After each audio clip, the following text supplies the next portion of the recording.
Welcome back. We're continuing our conversation on the economy and solutions for you with Martha, Mark, and Hitha. All right, I'd like to specifically discuss now the Affordable Care Act. Congressional Republicans sent lawmakers home for the holidays without resolving the Obamacare subsidies cliff facing millions of Americans on New Year's Day. So the move infuriated some of their own rank and file. Martha, you first. What are the consequences this inaction might have on federal spending, particularly in funding health care for millions?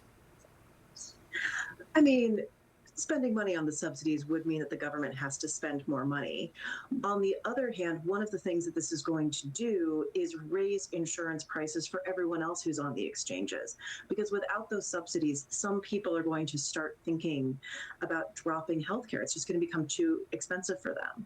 And then you end up in a classic spiral. The people for whom health insurance, they're the healthiest, they don't need it as much, they'll drop it, the sickest remain, that drives prices up, and we go from there. So, this is not a good outlook for health insurance markets and for anyone who needs to buy health insurance over the next year. All right. And Mark, I mean, what are your thoughts on how Americans facing increased costs for health care, can save in other sectors of their budget or even be able to afford continuing their health care? Well, we're talking about people who are likely facing, financial challenges in the first place. That's why they're on the exchanges very often.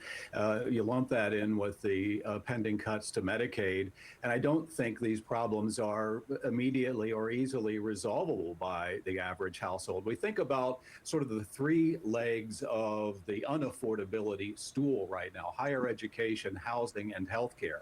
And so we can talk all day long about inflation, hopefully getting back to the Fed's 2% target, which isn't expected to happen until perhaps 2 or 3 years from now. But we have these other factors that really knock people for a loop and really can be financially devastating, leaving aside the fact that if they're facing a health crisis, they may not have care or they may be inflicted with severe financial challenges. Yeah. Hitha, what do you anticipate in terms of the kind of decisions that families are, and individuals are going to have to make because healthcare costs have gone up? And, they need their health care coverage, but they also have other needs. And we're not even talking about the fact that childcare is also incredibly expensive. And if you compare that to wages, so wages have gone up 38%-ish overall, but with childcare, the rising cost of childcare, that's up 40%. Now compare that to the lowest level of the silver plan on the healthcare exchange, right? That itself went up 40%. So overall, the American consumer, if you are dealing with childcare costs, you are having to make a very difficult decision.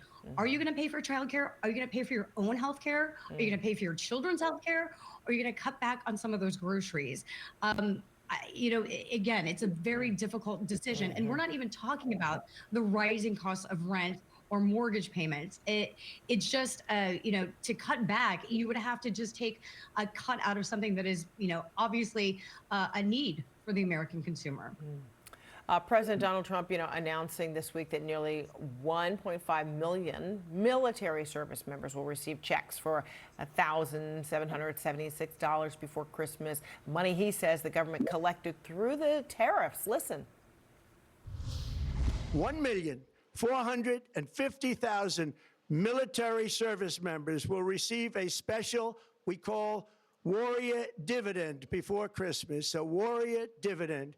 In honor of our nation's founding in 1776, we are sending every soldier $1,776.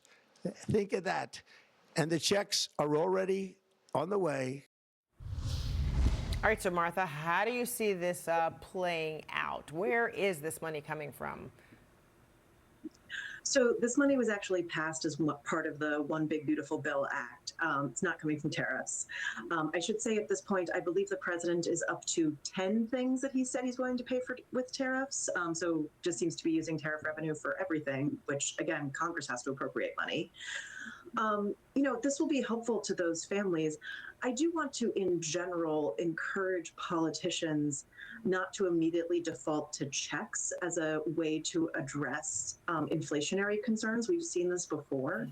And when you're just writing checks, it actually tends to drive prices higher. So you provide some short-term relief, but then in the long run, it just makes the problem worse. It's very tempting, but it is actually not helpful.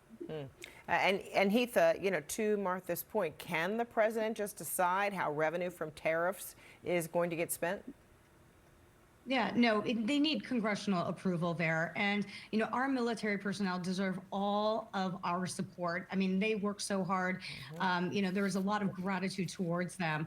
But when it comes, to Martha's point, it's not going to be covered by tariffs. And I want to point out something, too. Just in Pennsylvania alone, I think the tariffs that people have paid, small businesses, it runs around $5.2 billion. And that's almost up half that it was in 2024. So these small businesses are the ones that are also getting hit from these tariffs, in addition to the fact that we don't know where that revenue is going to go. So we also have to take into consideration how that's impacting small businesses in these states.